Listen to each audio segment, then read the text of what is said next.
بسم اللہ الرحمن الرحیم۔ نبی رحمت صلی اللہ علیہ وآلہ وسلم نے ارشاد فرمایا کہ میں علم کا شہر ہوں اور علی اس کا دروازہ ہے۔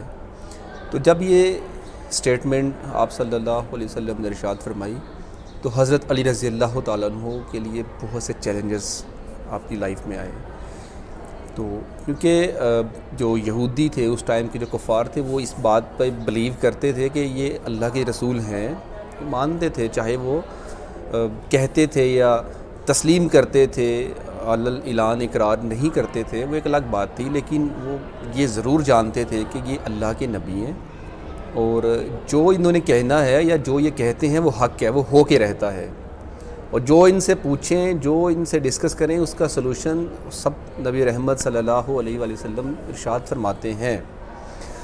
تو بات جب کہی گئی کہ علی شہر کا دروازہ ہے، کہا کہ میں علم کا شہر ہوں، علی اس کا دروازہ ہے، تو اب یہ سٹیٹمنٹ نبی رحمت صلی اللہ علیہ وآلہ وسلم کا یہ جو فرمان تھا تو یہ علی رضی اللہ تعالیٰ عنہ کے لیے ایک چیلنج کے طور پہ سامنے آیا۔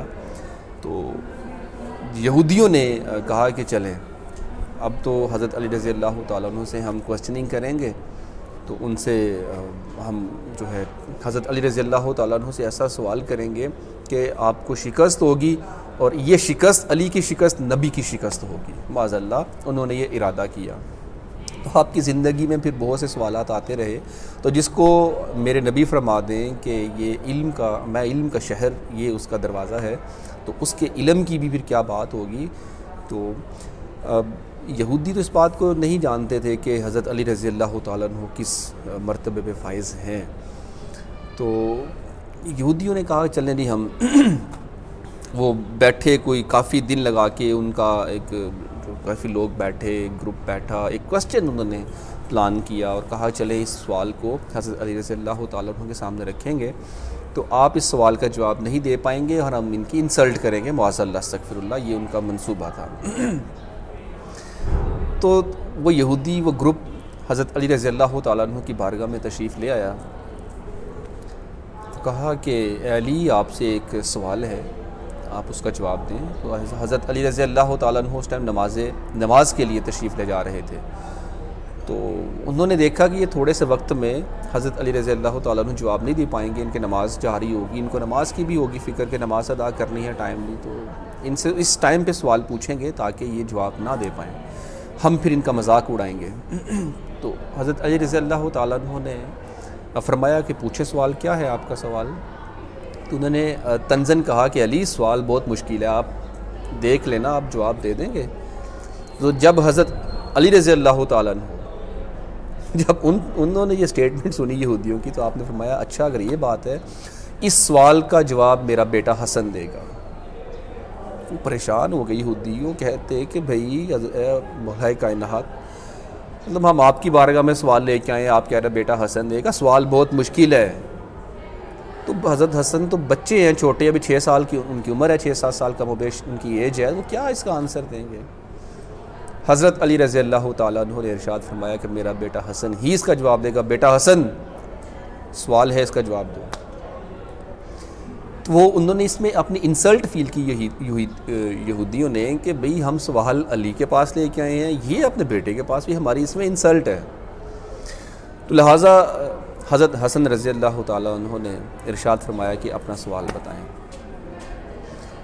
تو انہوں نے کہا کہ اے حسن چھوٹے سے بچے ہو، جواب کیسے دو گے؟ باہر کیا چلے آپ کہتے ہو تو بتا دیتے ہیں۔ ہمارا سوال یہ ہے کہ 10 ایسی چیزوں کے نام بتاؤ، وہ کون سی 10 ایسی چیزیں ہیں کہ ہر پہلی چیز پر دوسرے والی اس پر غالب ہے، ہر دوسرے پر اس سے پہلے والی یعنی کہ تیسری چیز غالب ہے، ہر تیسرے پر چوتھی غالب ہے، ہر چوتھی پر پانچویں غالب ہے۔ مطلب ایسی چیزوں کے نام بتاؤ کہ پہلے کے اوپر دوسرا طاقتور ہے، پھر دوسرے کے اوپر وہ تیسرا طاقتور ہے، تیسرے کے اوپر چوتھا طاقتور ہے۔ تو اس طرح 10 ایسی 9 یا 10 چیزوں کا خیر انہوں نے نام ان سے کہا کہ مجھے ہمیں یہ بتائیں کون سی 10 ایسی چیزیں ہیں۔ حضرت حسن رضی اللہ تعالیٰ عنہ مسکرائے اور کہا یہ بچوں والا سوال پوچھتے ہو۔ وہ کانپنے لگے، یہودی تھرتھرانے لگے کہ یہ چھوٹا سا بچہ ہمیں کہہ رہا ہے کہ بچوں والا سوال پوچھتے ہو۔ مطلب ہم اتنے دنوں سے سر جوڑ کر بیٹھے تھے، ایک سوال بنایا اور کہا کہ یہ بچوں والا سوال ہے، باہر کیف؟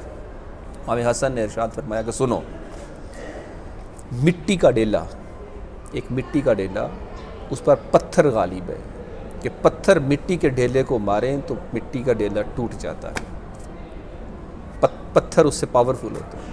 پھر کہا اس پتھر کے اوپر لوہا غالب ہے کہ لوہا پتھر کو توڑ دیتا ہے۔ پھر کہا کہ لوہے پر آگ غالب ہے کہ آگ اس لوہے کو پگھلا دیتی ہے۔ پھر کہا اس آگ پر پانی غالب ہے کہ پانی اس آگ کو بجھا دیتا ہے۔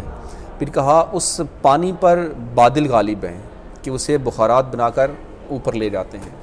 کہا ان بادلوں پر فرشتہ جو ہے وہ غالب ہے کہ فرشتے کے حکم سے بادل آگے پیچھے دائیں بائیں بارشیں برساتے ہیں، کیونکہ اللہ نے ڈیوٹی لگائی ہوئی ہے فرشتوں کی۔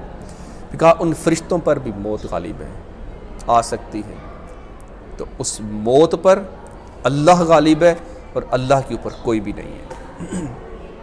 جب یہودیوں نے یہ سوال سنا ان کے تو پسینے چھوٹ پڑے، بھاگے وہاں سے بھی، چلو یہ تو علی کے بیٹے کا یہ مقام ہے، تو پھر علی کا مقام کیا ہوگا؟ پھر علی کے جو رسول ہیں، علی کے جو آقا ہیں، نبی کریم صلی اللہ علیہ وسلم، محمد مصطفیٰ صلی اللہ علیہ وسلم، ان کا پھر مقام کیا ہوگا؟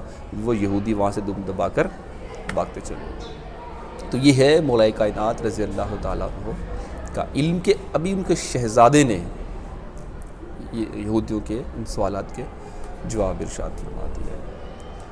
تو شان علی رضی اللہ تعالیٰ عنہ کسی سے کوئی کم نہیں ہے۔ آپ صلی اللہ علیہ وآلہ وسلم نے جب یہ ارشاد فرمایا کہ میں علم کا شہر ہوں، علی اس کا دروازہ ہے، تو حضرت علی رضی اللہ تعالیٰ عنہ کے پاس اس طرح کے بہت سے سوالات آنے لگے۔ بہت سے یہودی پھر آپ کو چیلنج کرنے کے لیے آتے تھے، تو آپ ان کے پھر سوالوں کے جوابات بھی ارشاد فرمایا کرتے تھے۔